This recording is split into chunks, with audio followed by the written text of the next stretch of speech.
I was born on a farm in 1918. We didn't travel then. There were very few cars. So most of the traveling we did was from home to church. But the African American church is still there. It also has the old schoolhouse. It was one room. That was the school that I went to. I pledge allegiance to the flag of the United States of America.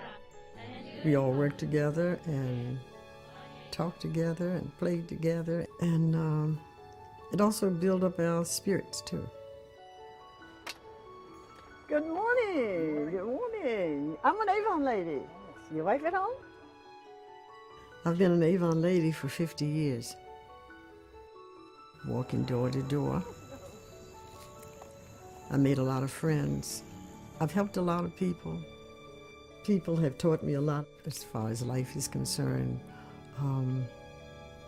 The good and the bad. On Saturdays, I was down here all day, 7 hours. And my husband would come back and pick me up in the evening. And of course, now all of the people are grown. A lot of them have passed. But the grandchildren and the great-grandchildren still remember me as Miss Avon.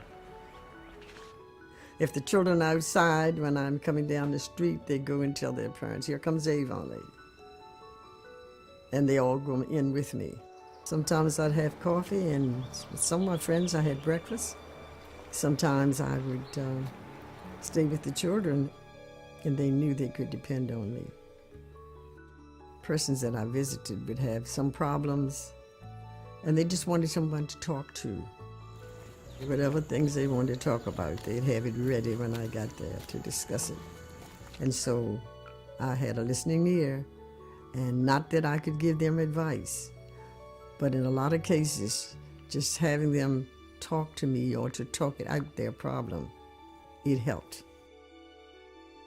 When I first started with Avon, at that particular time having mostly African Americans, there were certain products, face powders and things of that sort, that you had to sort of use your judgment and make it blend in with our complexions.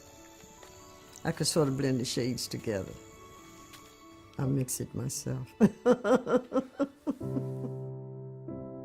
And I've looked over, and I've seen the promised land. In 1968, the African American church joined two white churches.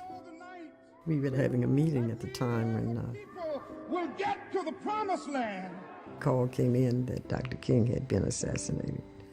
So we just gathered together and prayed, and we still decided to join the white churches. We felt that this was what God would want us to do, to come together. We all have faults.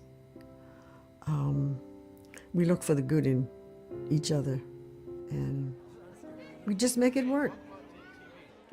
I feel that this is the way it should be. This is the way God intended it to be. This is what the country needs. Sitting down and talking out our difficulties, and moving on.